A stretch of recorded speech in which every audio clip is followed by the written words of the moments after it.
Hello and good afternoon, everyone. My name is Gregory Holtz, and I am the Diversity and Inclusion Liaison. And today's Diversity Speaks series is Recruitment and Retention of Police Officers, Threat in Community, and Active Threat Assessment, the 21st Century Policing. This is a recorded session, so please be respectful and place yourself on mute during the presentation. Now, if anybody needs captions for this presentation, there's a link in the chat that will allow that to be activated.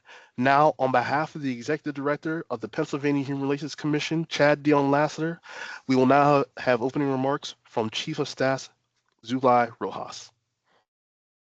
Thank you so much, Gregory Holtz. I am pleased to be here in this space, and I would love to just say on behalf of Executive Director Lassiter, he is not only our agency head, our leader, one that we look to for guidance and leadership within our respective roles, but he's also a professor at heart, and that is where he is at the present time teaching at Westchester University. And so I'm honored to be in this space. I welcome you, Chief Warner. I know that we were members of the MLK LDI, and we do have a class, a cohort of some of our colleagues here that are attending and gaining a wealth of information and tools that'll help them in this career path that we've chosen in public service. And so it was an honor to be in that class with you, to meet you. And I know that our audience is going to be in for quite some interesting things here. I'm going to learn a lot from you today. And so I won't take up any more of your time, but all of you that are present, please take notes. Please feel free to jot down any questions that you may have, even if you don't want to put them in the chat. But feel free to engage this person. This is a person that has been selfless and has been in public service, protecting and serving for quite some time. And this is a great opportunity for all of us to gain some wisdom from this person. And so I'm honored to be here with all of you. I thank you for putting this together, to our team for coordinating, and I'll give it back to you, Gregory Holtz. Thank you so much, Chief of Staff. Chief Warner was raised, has lived in and worked in Derry Township nearly his entire life. Chief Warner joined the Derry Township Police Department in March of 1988, was promoted to Lieutenant of Operations in 2012, and then was appointed Chief of Police in 2016. Chief Warner is also a graduate of the Martin Luther King Jr. Leadership Development Institute.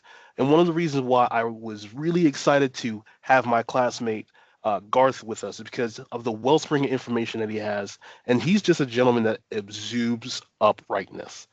Just his character, the way he has himself, and the way that he leads. He's just someone that you want to just garner information with. So please help me welcome Chief Warner to the stage. Garth, the floor is yours. Thanks, Greg. Man, you guys said some nice things about me. Now I got to live up to it.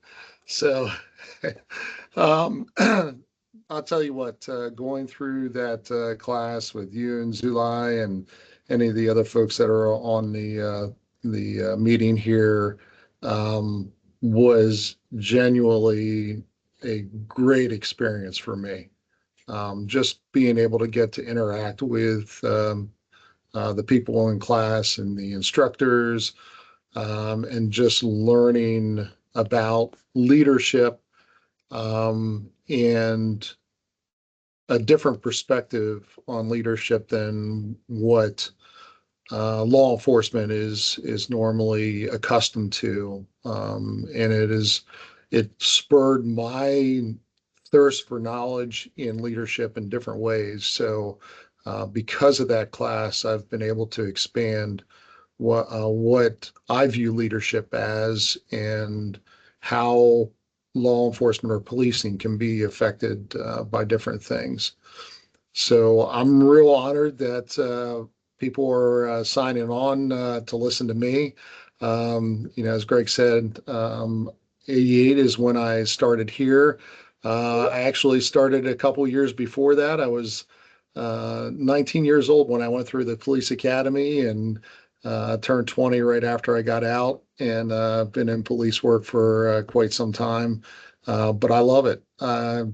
I got into it because I thought it was something different and it would be interesting.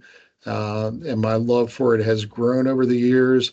I think it still is a noble profession, and that we can do a lot of good for our communities, in policing and be a part of the communities that we serve. So I'm going to talk a little bit about some different subjects today. I'm going to start off with something that I became involved with in 2022 at the behest of the local region of the FBI, and that is I'm a facilitator or coordinator for our county threat advisory group. So I just want to give a little bit of an overview about what we do, and I do have a PowerPoint. I'm going to try to bring that up and get that up and going. And I'm going to see if I can find the. Okay, all right. I think I got it. All right. So we in Dauphin County, which is where Harrisburg is the Dauphin County Threat Advisory Group. And if I can get it to forward, I'm on. Let me. We can see it, Chief. Yeah, I know. I'm trying to get it to advance, and oh, there we go. So we're a multidisciplinary team, and we are all about identifying, preventing, and mitigating targeted acts of violence within Dauphin County, but we also participate with some other threat advisory groups in the region. This is any type of active threat of violence, whether it's in the community, at a business, or within a school district. We try to help entities deal with these threats of violence. And we also coordinate with the FBI, state police, to try to seek out ways of identifying anybody that's threatening violence and try to help mitigate those circumstances and get that person off the pathway to violence. Try to see if we can get that person assistance to where they don't feel that that act of violence is their only course of action.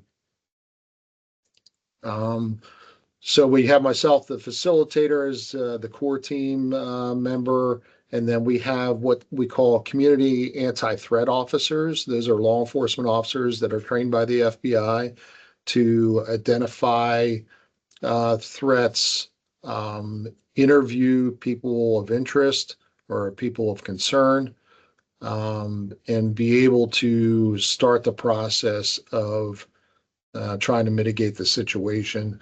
Then we also have community anti-threat team members, and those are people of different disciplines and different agencies within the county that can assist in that process. What we try to do is we try to bring in different disciplines to bring in different sets of data. So we'll have juvenile and adult probations, state probation, some local law enforcement, state police, intelligence personnel, crisis intervention or mental health services for the county, the DA's office for legal issues. So we try to bring in different disciplines to bring in different sets of data, and we can talk about that data within the confines of that group. And we all have an MOU that we abide by as far as confidentiality. And we try to keep that information within that group and not let it outside of it, so we can talk freely and try to share information to get the best possible outcome. Because if we don't share that information, everybody has their own little silo of information. If we can share that, then possibly, mental health services can try to get services to that person, or If it's really an imminent threat, law enforcement can try to take some type of action to mitigate that person being able to access firearms or limit their scope of where they can be. Affiliate members, we also accept affiliate members on a case-by-case basis.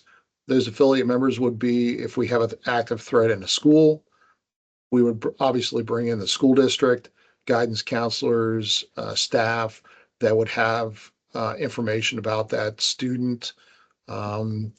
We have to be concerned about HIPAA and FERPA, but there are exceptions to those regulations where if there is an imminent threat of safety to that person or to others, the sharing of information can happen, and we can try to help with the mitigation of that case.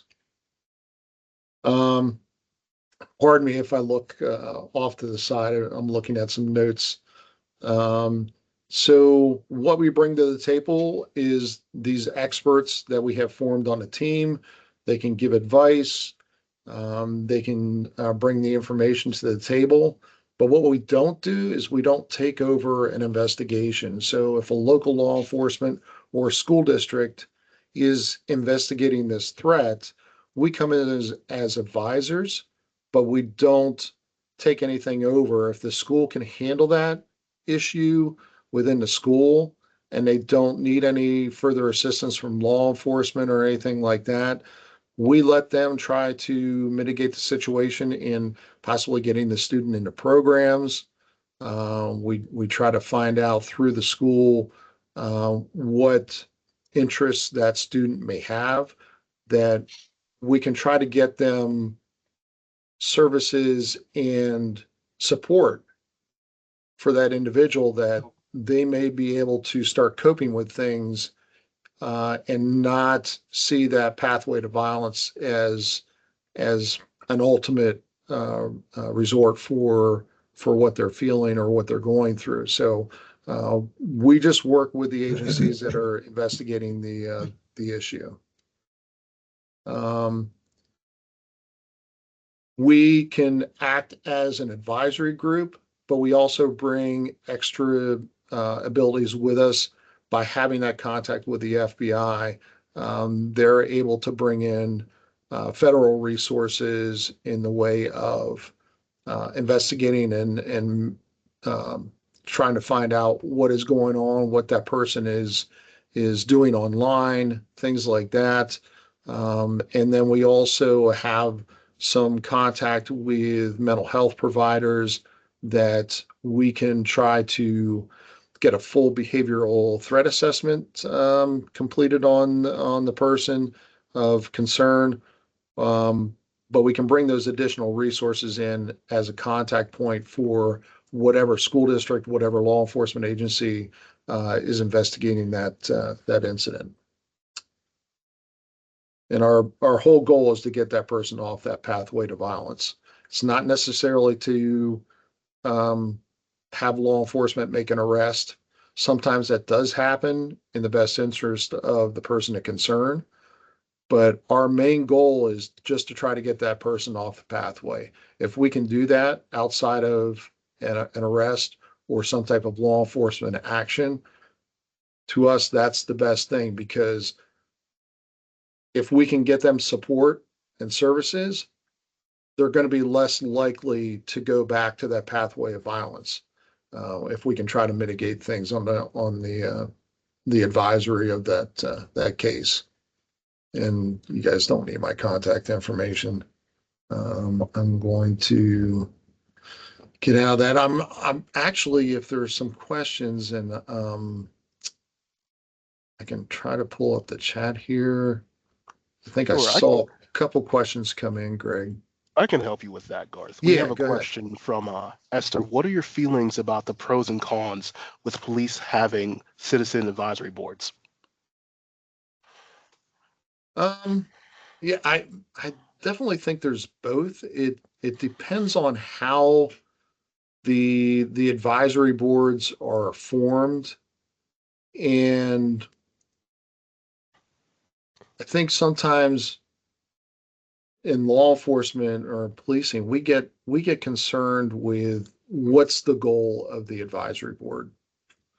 So, we have seen in the past where advisory boards were put together to find anything wrong that the law enforcement agency is doing. But then we've seen advisory boards put together that they are working with the police agency or working with police to promote better policing, to promote collaboration with the community.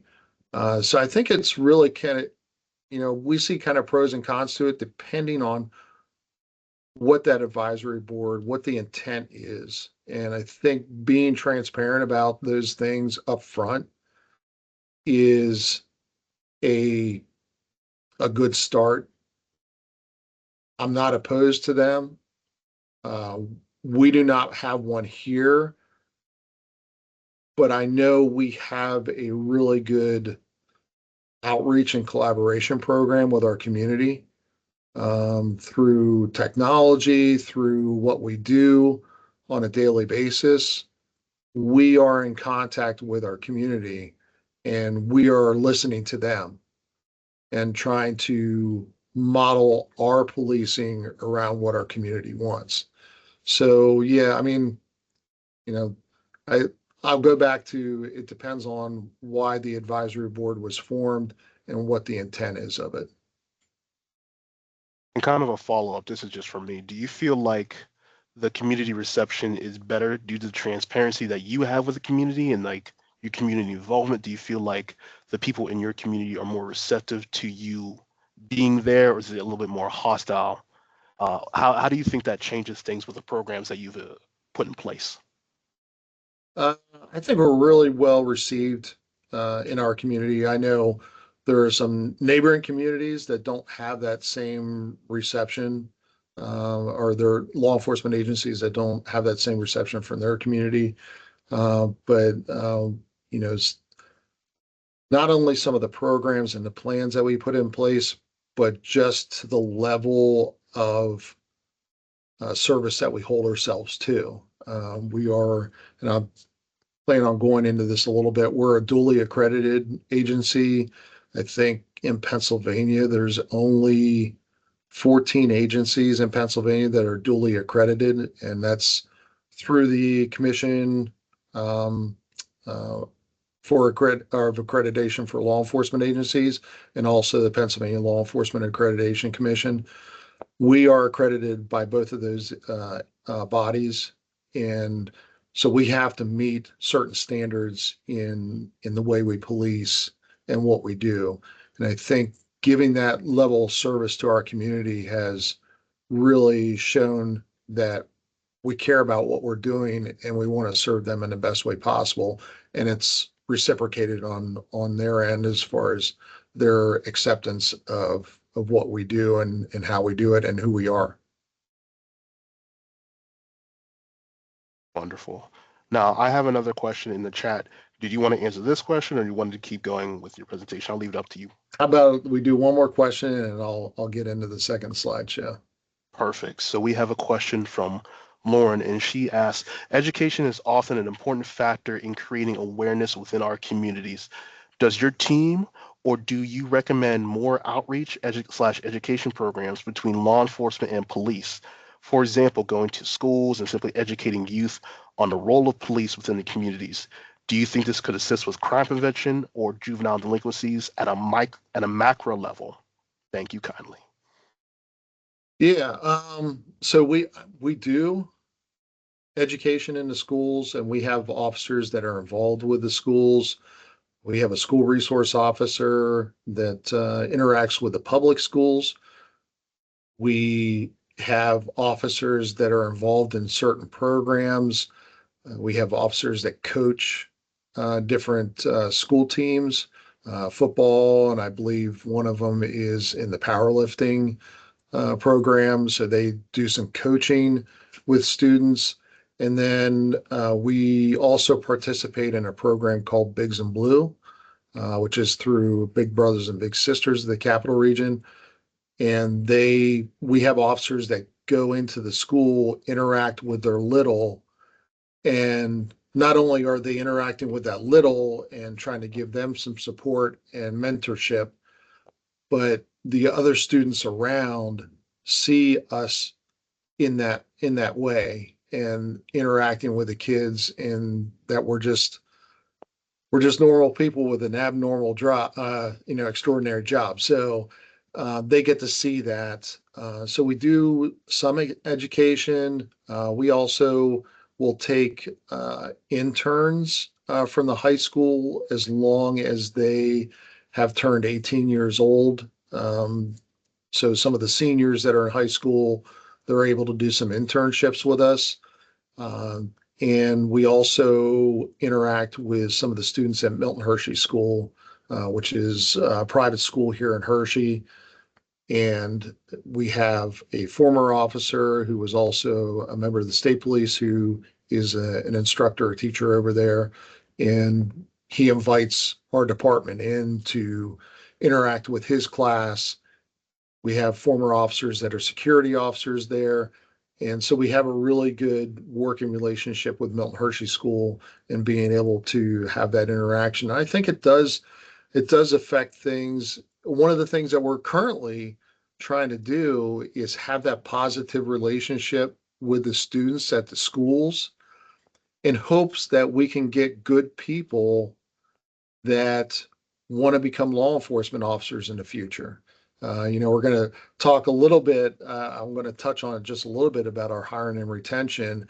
And we want to be able to show that image to high school students that maybe they're going to start thinking about it once they get out and maybe get some more education. And they reach the age of where they can apply for a police job. We want to show them what we feel law enforcement and police work is all about. So that's one of the things that we've been kind of working on um, with the schools, is just to get in there and show that positive view. So I'm going to, in the interest of time, I'm going to move to I'm really going to talk about 21st century policing, some of the ideals, some of the talking points, and it kind of rolls in recruitment and retention. It kind of rolls in unbiased policing and what we do and what I believe a lot of police agencies should be doing. So I'm going to try to share again. I'm going to start that. And I gotta change my display settings. Right, and I'm gonna share.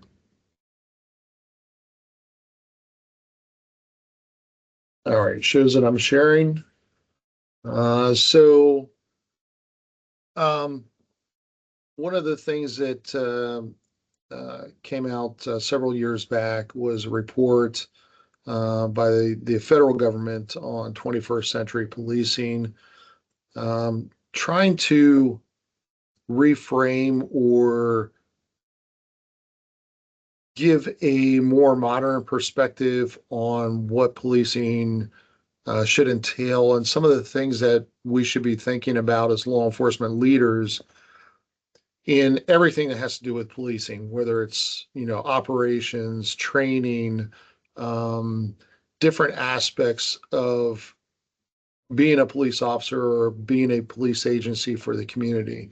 So some of the things are not reinventing the wheel. Some of the things are um, mandates that we have been carrying out over the years, but I think this reframing of things that we talk about, things that we do, gave it a little bit different perspective and kind of freshened things up and took us even further down the path of being professionals. So want to get into that. Hopefully I can advance here. Let's see. Okay. Let me do that. There we go. So some of the basic tenets of 21st century policing, building trust and legitimacy. And that's that community policing, just trying to get out some of the things that we just talked about, being transparent. So being transparent about what we do, trying to communicate different things that we're doing with the community, whether that's through social media, through technology. Our body cams are part of that transparency. Being able to record our interactions with the public during any type of situation, and having that ability to be able to show what the officers are doing or what they're not doing, those type of things, and being transparent with our community. We, about a year or so ago, started posting our policies, our general orders on our website because we want people to know what we are requiring our officers to do, what the policies are for them, and how it affects how they police and what they do and what standards are supposed to be held to. And then that accountability comes into play in that manner too. You know, are we holding ourselves accountable to the highest standard, and are we showing the community that we're trying to do that through training and through those policies. Community policing, we just discussed that, and that's that collaboration. You know, it's not just going out and getting out of the car and going into the store and being around the community. It's that collaboration. It's, if you're out on we require officers to do foot patrols. They got to get out of their car for a half hour, do a foot patrol in a neighborhood, in a business district. Excuse me. And I want the officers to find those people to talk to. They could easily do a foot patrol, walk around, nod to some people and things like that. But until they actually get out and communicate with people, they're really not going to know some of the things that people have questions about. And some people don't want to talk to police officers. I understand that they're nervous or whatever. But I want the officers to make that first step and try to communicate with the public. And that's where you get that collaboration. That's where you learn about things that are going on in neighborhoods. And that's where you make those bonds with the public that can help you later on. If there's an issue, they'll feel more comfortable coming to a police officer to report that. The use of technology and innovation, body cams again, our department platform, our Crime Watch site, being able to use that to get information out to the public to let them know what's going on.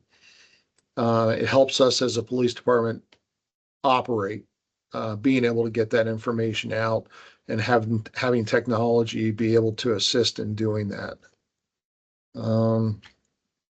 Training and education, this has been probably one of our biggest focal points in the past 5-6 years, is being able to get good training for our officers, increasing the training budget, being able to get them to classes, to learn how to police better, how to be more professional. We recently were awarded some grant money and got a simulation system where we're able to run officers through scenarios. And before, and I don't know if anybody knows the term Hogan's Alley, those type of situations were basically self-preservation for the officer. All the situations were somebody coming out and shooting at the officer, or coming out with a knife and trying to attack the officer. Now, a lot of our situations are de-escalation, where the officer has to think, the officer has to be able to communicate, and we can control the scenario on the screen. So if they're saying the right things and they're trying to de-escalate the situation and they're able to get the person to kind of come down a little bit and communicate with the officer, that's what we're striving for. We're not striving to automatically push it to a higher level of force or even lethal force. We want the officers to be able to think and try to think about what they're saying to people. A lot of them are, having mental health issues. So those are incorporated into that situation. We have, I would say right now, we have probably about 60 to 70% of our officers that are trained in CIT, which is critical incident training, which is a week-long training that teaches officers how to deal with people in mental health crisis. So we put a big emphasis on training officers in how to deal with people out on the street in a way where they can get to a situation where they don't have to use force if they don't have to. So that's one of our big goals, is to just continue on with that training and give them the best tools possible, which a lot of times are their conversational skills and thinking on their feet. Officer safety and wellness. This has also been a big push of mine. I'm a peer support officer, so have been trained to listen and refer officers that are dealing with issues. We have a peer program for the department and for other departments in the area, and then we rely real heavily on our EAP program. So we want officers to be mentally fit to be able to do the job. If they're having issues at home, if they're having issues with substance, alcohol, whatever it is, we want to be able to identify those things and be able to get officers the help they need, because probably nothing more dangerous than an officer who is trying to perform the incredible task of police work and all that entails, if they are not mentally fit to be able to do that, if they're having issues, PTSD, whatever it is. We see a lot of stuff. I think they say normally people in their lifetime will see maybe less than 5 critical incidents in their lifetime. Police officers are seeing in the average of about 200 to 250 over their career, and those things add up. So we want to be able to get officers the help that they need so they're able to perform their job the best they can. Accountability and oversight, we already talked about that with our policies. Through that accreditation, we have about 370 standards that officers have to meet through policy.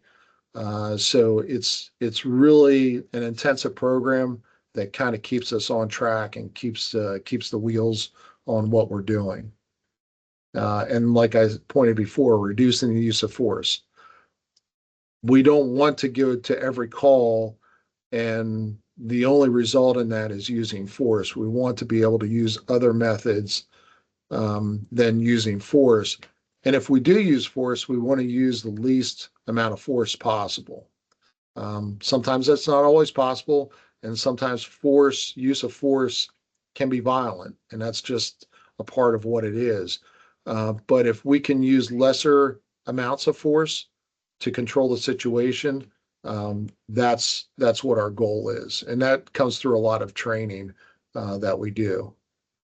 Diversity and inclusion, and this is kind of what I wanted to touch on too, is we want to try to get our department in a spot where we're reflective of our community. We're not there yet.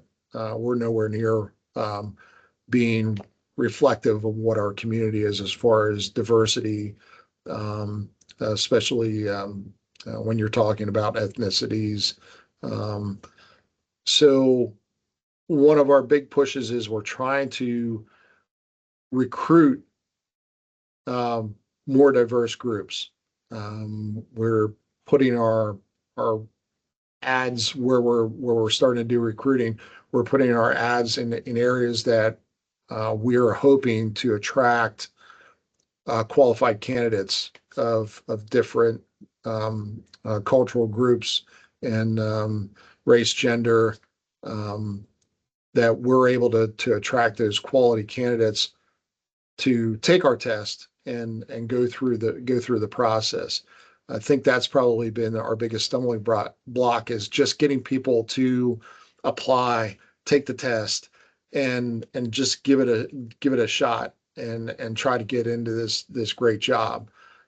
So that's one of the things that we've been working on over the years, is trying to get that applicant pool larger, because a lot of departments are seeing a reduction in the amount of people that are applying for jobs. We just closed our last applicant process. We're coming up on testing this weekend, and for three open positions, we got a total of 40 applicants. We used to be in the neighborhood of, for one position, of getting in the neighborhood of around 200 applicants. So those numbers have definitely decreased. I think they're starting to come back up a little bit, but it's going to be a long, slow process. And hopefully that'll come back. And then transparency and data reporting, we touched on that. One of the things that we're trying to do is put our information up online. So another thing that we kind of became involved with, and I don't think our stuff is actually out on that website, but there's a website called Justice Counts. And it kind of takes a snapshot of the department, what we're all about, how many officers, what our budget is, and so forth.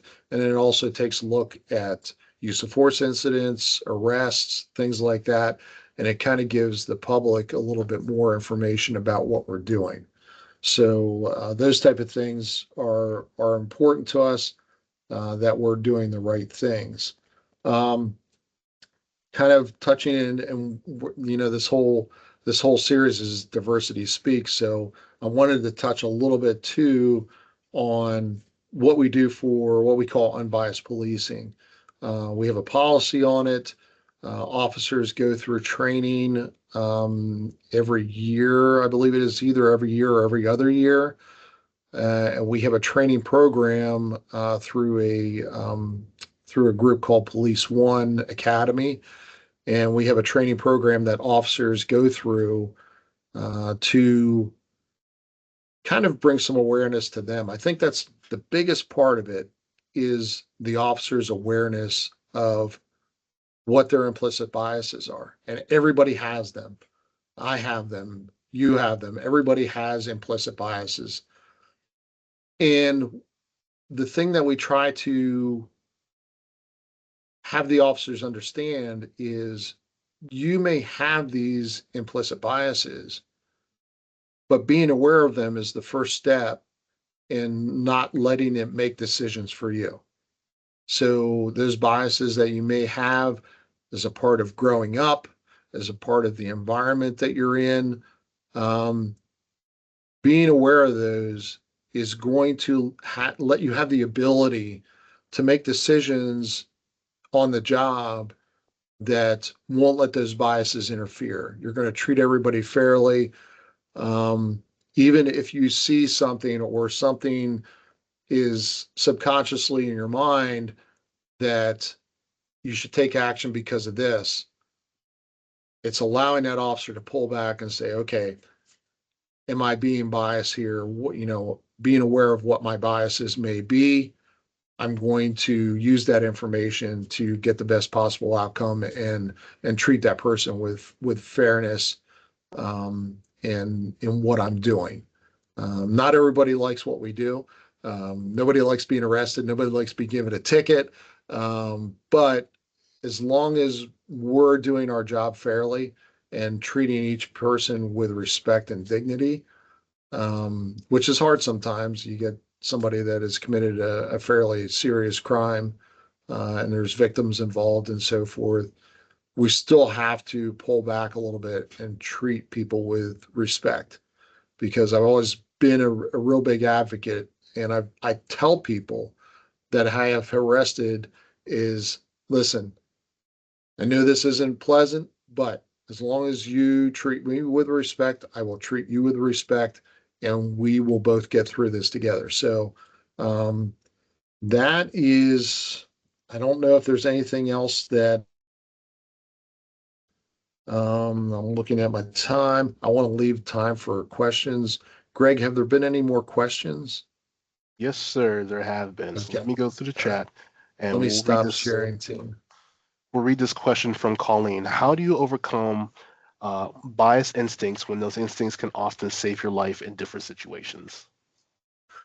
Okay. Yeah, and I don't, when I'm talking about bias, I'm talking about the cultural biases, the gender biases, things like that. Um, I don't know if I would call that bias. I would think I would call that more of an instinctual thing. Through training, through those things that we go through and see, and when we're constantly having things thrown at us that, hey, look what happened in this instance. Watch the people involved, watch what's happening. And that's a daily occurrence that we're seeing these things. And that's a lot of it's body cam and in-car footage and things like that. So you do build up these instinctual characteristics that you're watching for things, and it's things like clenching of fists. You might see the person have some body movements that, start to raise the hair on the back of your neck, and something is possibly going to go sideways. So I wouldn't necessarily say those things are bias. It's more of a fight or flight type thing. It's more of a, using that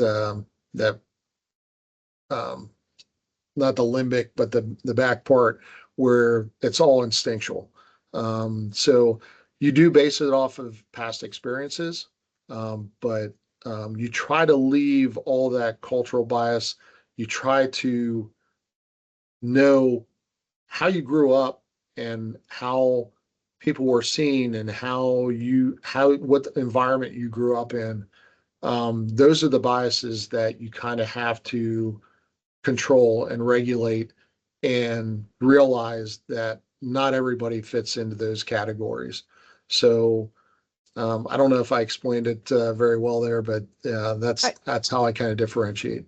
Yeah. I think that you did, and I appreciate you answering that. I do agree with you saying that we all have our own biases. My previous career, I was a military police officer and flight crew, and I know that I have my own biases as a veteran for deployments overseas in some pretty austere locations.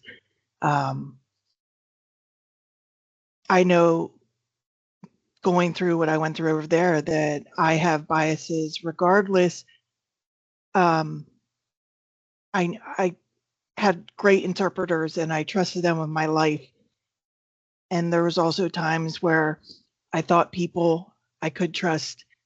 Um, it created an incident for us, and how to get past those mental blocks. I guess I was asking, how do you, after years of experience, and going through that, how do you overcome those things that have saved your life in the past? How do you get past that? Because I don't have time in the middle of an incident to stop and think about my bias at that moment. Right. Oh, and Kurt McCoy says hi, by the way. Okay. Yeah, I know Kurt quite well. Yeah. Colleen, He's a thank you good for, friend. okay. Good friend. Thank you for your service, first of all. I really Thank you. appreciate that. My dad was an MP in the military, so yeah. Um, so yeah, I don't know if you really ever can like put those biases totally aside. You try to as much as possible, and you try to in that situation, but you never want to jeopardize your safety. So, like I said, those behaviors, things like that, and not letting a situation get out of your control just because you want to play down any biases. You want to go in and like, okay, I'm going to totally trust this person from the start because I want them to feel that I'm being fair and so forth. There's a limit to that because you have to be able to provide for the safety of yourself, the other officers that are there, any victims, any other people that are bystanders. You have to protect the situation. So there are things that we teach in training that, you know, don't let the person alone. If you're talking to them, don't let them out of your sight. You stay with them, watch their hands, watch their body movements, listen to what they're saying. Those type of things that we train should never be compromised in the sake of, am I making this person feel really comfortable? Am I giving them total benefit of the doubt and so forth? You can't compromise safety. And verbalizing that to the person too is a big thing. Saying, listen, you know, I'm here to handle this situation, this incident.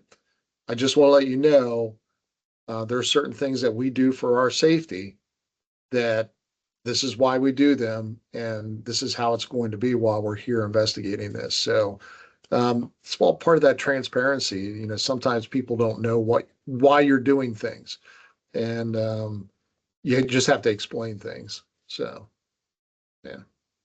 Thank you. Thank you for Yeah. that answer. Yeah. Greg, you got Absolutely. anything else? Yes, I do. And once again, Okay. thank you, Colleen, for your service.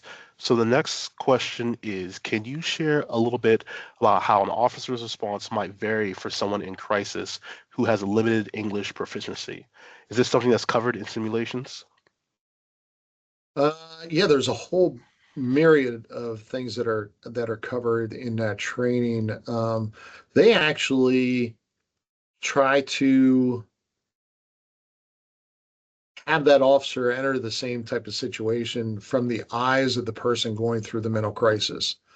So somebody that might have auditory issues where, loud sounds, things like that, or people talking, um, may sound different to that person. So what they do is they put them in a situation where they exaggerate those things. They have all sorts of sounds going off while the officer is trying to handle things, and they get a glimpse.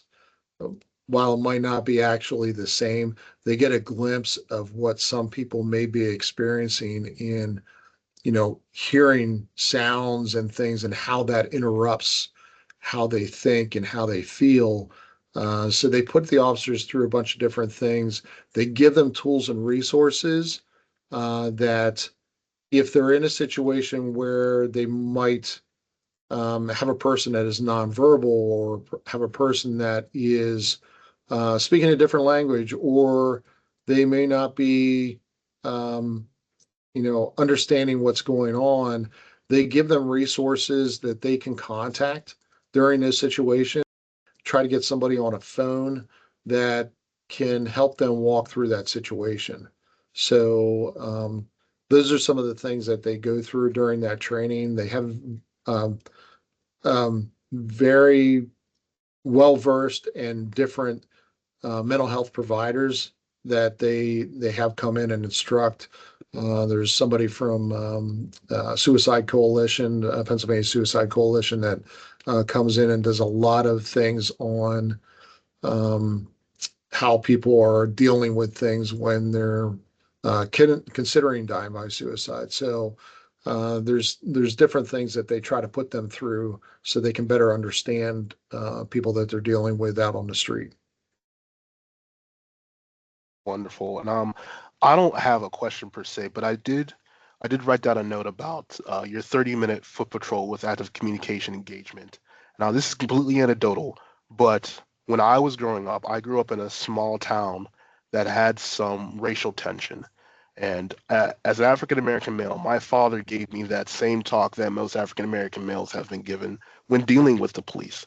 And one of the things that I specifically remember is that him telling me like how to engage, how to properly carry myself. But he would always say, you don't have to worry about that too much in this town. And that kind of stuck out to me because the fact that in the town that I grew up with, I was very comfortable with our police officers.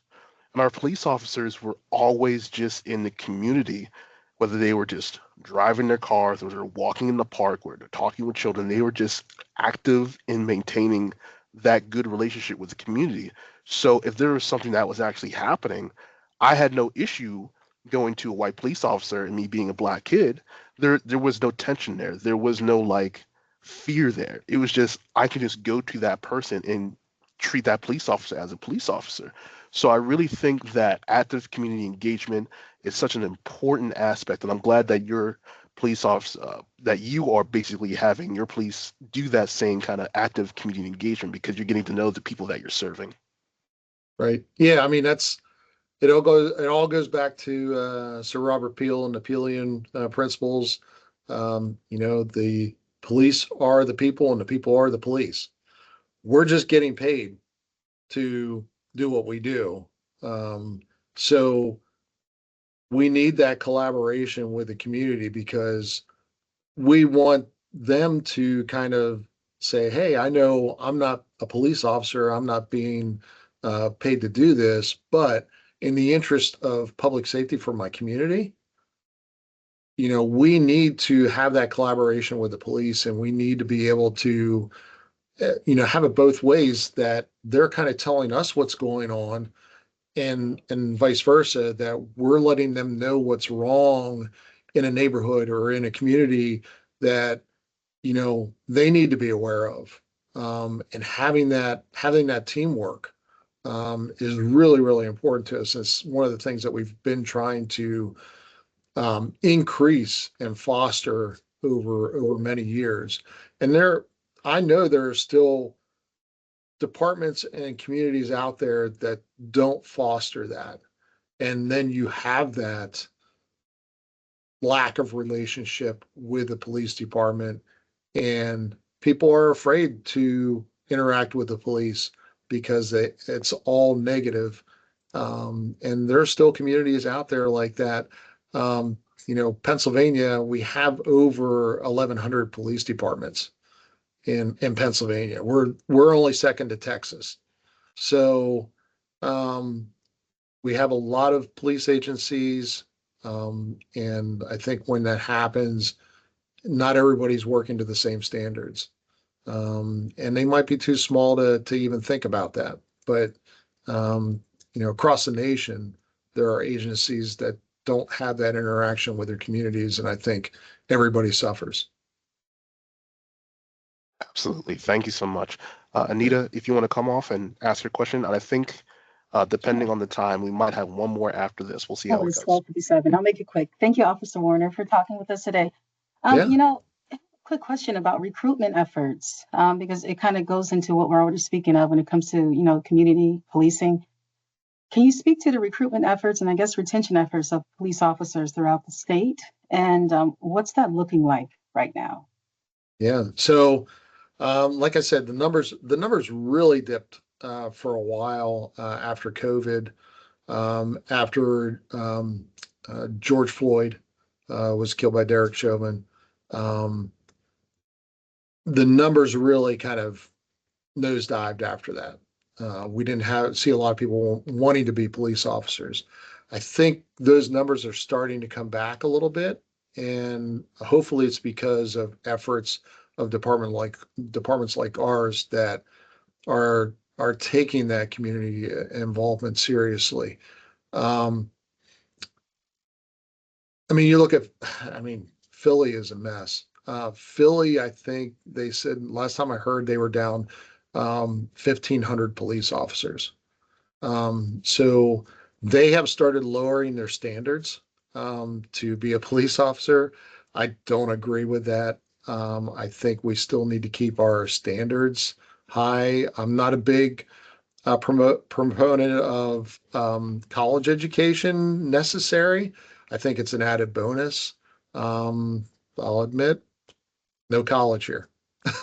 So, I mean, I've had enough courses I could probably put together an associate's degree, um, but I know state police, a lot of the police departments are dropping their college education requirements. We still have a lot of college graduates that apply because we're not taking anybody until they're 21 years old. So in the meantime, between high school and the time they can apply, most of them at least get an associate's degree. But it's not a requirement. Uh, Philadelphia is actually lowering their fitness standards and their educational standards. I believe they lowered it that you have to be able to read and write at a 7th grade level to get an application, and you only have to be at 15% of what the physical requirements are. So they've really lowered their standards, and I think it's going to affect things in the long run. I think you're going to see officers get on the job that may not have the intelligence to be able to do some of the work that we do, and they're not going to be physically fit. And when that happens, if they're not physically fit, you're going to have them using more force to control a situation. So somebody that's physically fit, they might be able to go hands-on with that person, get them in handcuffs, get them into custody. If you have somebody that's not physically fit, are they going to resort to baton strikes? Are they going to resort to lethal force? So, those type of standards being lowered are bad for policing in general. We're doing things. I know this last round we advertised our position in the minority report,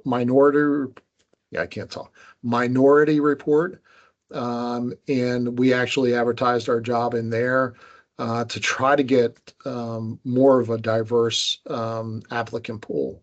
But I think you'll see things gradually increase, but that's only due to us trying to increase the amount of professionalism we have on the job. Thank you. Absolutely. Yep. Thank you so much for that question, Anita. And then the last one that I'm going to read off to you. Okay. How does the new police training center in Hershey come into play with your agency? So, I mean, primarily that's going to be for state police. But it is also, I believe, going to be co-sponsored or co-funded by, and I can't remember, it's Federal Law Enforcement Training Center, FLETC is what we call it. So the feds are going to come in and kind of lend assistance and lend some funding to that. So by doing that, they have to open up some of the training to municipal law enforcement. And actually, to tell you the truth, the state police has opened a lot of their training courses up there to municipal law enforcement. I was one of the first ones to go through their leadership development program, and I actually instruct a block in it now. So they have opened up a lot of their training to municipal police. Eventually, I'd like to see them host municipal police academies up there again. I don't know if they ever will. They used to, but with the increase in size and the training, they might be able to do that once again. So that would be an added bonus for some of the municipal agencies that want to put their people through academies. But it's going to be the top training facility probably on the East Coast. So it should be something to see. All right, so I just want to thank you once again, Garth. I was not disappointed. I knew I wasn't going to be disappointed with your presentation. And so I'm so glad that you're able to have this time with us. So once again, from the PHRC, thank you so much for all your insight that you provided for us. And then thank you everyone who attended to this Derry Speaks. Join us next month as we have another presentation and we can have more expansion of your mind. Thank you and all have a great day.